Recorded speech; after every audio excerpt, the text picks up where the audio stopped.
আজ খুব সেজেছে নিহারিকা। আকাশ নীল জর্জেটের শাড়িতে ছিপছিপে শরীরটা বেষ্টিত হয়ে রয়েছে। কানে গলায় অক্সিডাইজড জুয়েলারি, চোখে শুরু করে কাজল টানা, ধনুক ভুরু দুটো আজ যেন একটু বেশি ঘন আর কালো। গালে লালের আভা, ঠোঁটে গোলাপি নেশা। চোখ সরাতে পারছিল না পলাশ। এগিয়ে এসে একবার কপালে ঠান্ডা হাতটা রাখল নিহারিকা। তারপর নিশ্চিন্ত সুরে বলল, না, জ্বর নেই। নিহারিকার স্পর্শে শিউরে উঠল পলাশ। ভালোবাসা নাকি ঘৃণার শিহরণ বুঝতে পারল না। অনুভূতিগুলো আজকাল মনের মধ্যে জড়াজড়ি করে থাকে, অনেক চেষ্টাতেও আলাদা করে আর চিনতে পারে না তাদের। আসছি তাহলে, যত তাড়াতাড়ি সম্ভব ফিরব। মল্লিকা তো রইলই, সাবধানে থেকো। নিহারিকার চোখে স্পষ্ট উদ্বেগ, গলায় উৎকণ্ঠা। কিন্তু পলাশ জানে এগুলো অভিনয়, পলাশের চোখকে ফাঁকি দেওয়ার ছল। একটা দীর্ঘশ্বাস গোপন করে মুখ ফিরিয়ে নিল সে। ততক্ষণে নিহারিকা এগিয়ে গেছে দরজার দিকে। পলাশ চেঁচিয়ে বলতে চাইল, যেও না, কিন্তু মুখ দিয়ে বেরিয়ে এলো, কোথায় যাচ্ছ? কাল রাতেই তো বললাম একটা ইন্টারভিউ আছে। নিহারিকা ফিরে তাকিয়েছে। ইন্টারভিউ দিতে এত সেজেগুজে যায় বুঝি? সন্দেহের খোঁচাটা হালকা করতেই বুঝি পলাশের ঠোঁটে আলতো হাসি। বারে, রিসেপশনিস্ট নিচ্ছে, একটু দেখতে শুনতে ভালো না লাগলে নেবে? হালকা হেসে বেরিয়ে গেছে নিহারিকা। মিথ্যেগুলো বলার সময় আজকাল মুখের একটা পেশিও কাঁপে না ওর। প্রথম প্রথম তাও একটা জড়তা থাকতো মিথ্যের উচ্চারণে। আজকাল দ্বিধা, সংকোচ, চক্ষু লজ্জা বোধ সব ভুলেছে। দিন দিন বেপরোয়া হয়ে উঠেছে। ধরা পড়ার ভয়টা কেটে গেছে। অসুস্থ অক্ষম স্বামী ধরতে পারলেও বা কি করতে পারবে, তাই আজকাল নিহারের ভয়টা নেই। রান্নাঘর থেকে ঠুংঠাং আওয়াজ ভেসে আসছে। মল্লিকা কিছু একটা করছে। পায়ের দিকের জানালাটা হাট করে খোলা। পর্দার ফাঁক দিয়ে এক টুকরো নীল আকাশ উঁকি দিয়ে দেখতে চাইছে ঘরের ভেতরটা। পলাশ কিছুক্ষণ তাকিয়ে রইল সেই এক টুকরো নীলের দিকে।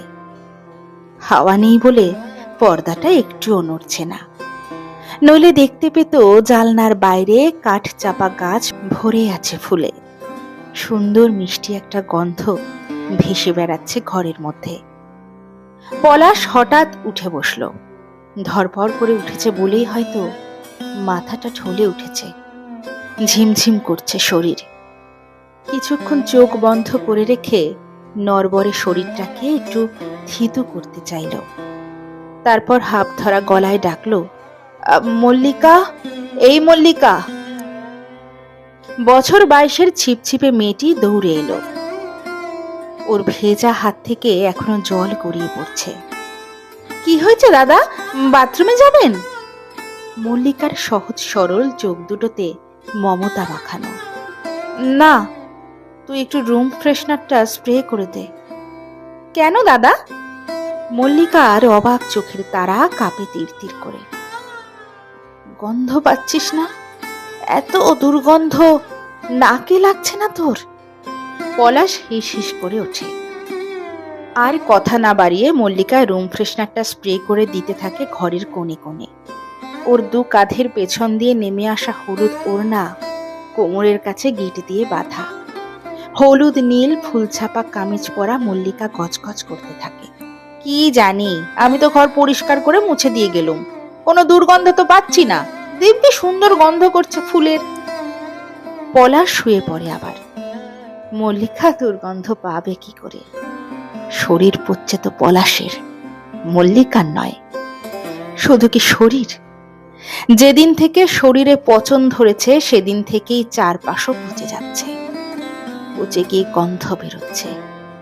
যা কিছু পলাশের একান্ত নিজস্ব ছিল সব নষ্ট হয়ে যাচ্ছে, সব। মল্লিকা চলে গেছে নিজের কাজে। হালকা লেবুর গন্ধে ভরে আছে ঘরের বাতাস। তবুও পলাশ জানে দুর্গন্ধ যায়নি। যাবেও না কোনোদিন। বালিশে মুখ গুজে দেয় সে। অক্ষম অসহায় অশ্রু গড়িয়ে নামতে থাকে গাল বেয়ে। নাম না জানা কি এক পাখি তীব্র মন কেমন করা সুরে ডাকছে কাঠ চাপা গাছের ডালে। পলাশের বুকের গহীনে গড়িয়ে নামে অন্ধকার। দুজনে গালে হাত দিয়ে বসে আছে অনেকক্ষণ, যেন বলার মতো কথা ফুরিয়েছে কবে। অঞ্জনা জালনা দিয়ে বাইরে তাকিয়ে থাকে। দিনের আলোর তেজ ফুরিয়ে আসছে একটু একটু করে। কলকাতার বুকে আর একটা সন্ধ্যা নামবে ধীরে ধীরে। জানালা থেকে চোখ সরিয়ে নিহারিকার দিকে তাকালো অঞ্জনা। উড়ু ঝুড়ু চুলগুলো বা হাতের আঙুলগুলো দিয়ে গুছিয়ে নিতে নিতে বলল, ডোনার পাওয়া গেছে? এখনো সেরকম খবর নেই, তবে পাওয়া যাবেই, পেতে হবেই, হাল ছাড়বো না কিছুতেই। নিহারিকার শক্ত মুখখানার দিকে কিছু সময় তাকিয়ে রইল অঞ্জনা। ধীরে ধীরে বলল, এভাবে আর কতদিন? যতদিন চলে। অনিশ্চয়তা খেলা করে যাচ্ছে নিহারিকার চোখ দুটোতে। তোর মনে হচ্ছে না বড্ড তাড়াহুড়ো করে ফেলছিস? আর একটু ধৈর্য ধরতে পারতিস না? সেই সময়টাই যে নেই। যে করেই হোক পলাশকে সুস্থ করে তুলতে হবেই, তারপর সব ঠিক হয়ে যাবে দেখিস। কিন্তু যদি কেউ ধরে ফেলে? আশঙ্কার ছায়া অঞ্জনার মুখে। সে ভয় নেই। ওরা নামধাম পরিচয় সব গোপন রাখে। ক্লায়েন্টরা সমাজের উঁচু তলার লোক, সব কিছুই খুব সাবধানে লুকিয়ে রাখা হয়। অঞ্জনা চুপ করে থাকে। ওর চোখের তলায় বিষাদের কালো অন্ধকার। সেদিকে তাকিয়ে নিহারিকা প্রায় হাহাকারের গলায় বলে, পলাশের কিডনি দুটো খারাপ হতে গেল কেন বলতো? বেল বেজে উঠেছে।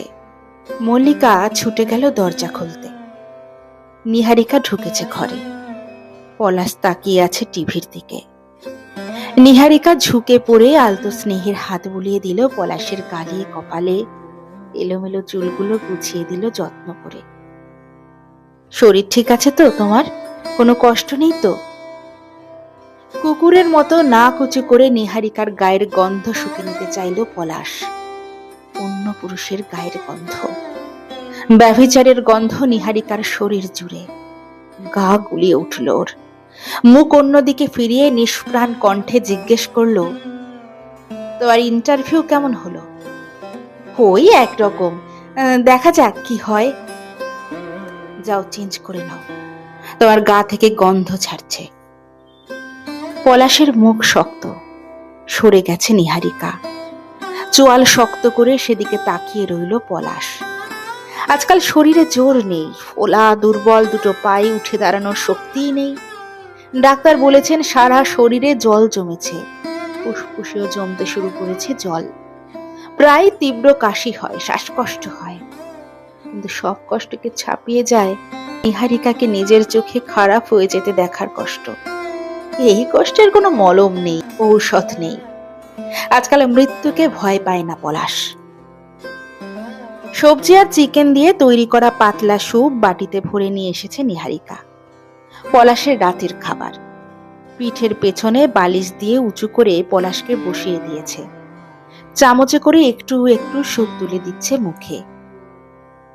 আর কিছুদিন পলাশ, আর মাত্র কিছুদিন, দেখবে ডোনার ঠিক পেয়ে যাব, আবার সুস্থ হয়ে উঠবে তুমি। নিহারিকার চোখে আশার ঝিলিক। দেখেও দেখল না পলাশ। এক ধাক্কায় চামচটা ছিটকে পড়ল মেঝেতে। কি হলো? নিহারিকার ভয়ার্ত দু চোখে তীব্র বিস্ময়। দুর্বল হাতে নিহারিকার হাত চেপে ধরেছে পলাশ।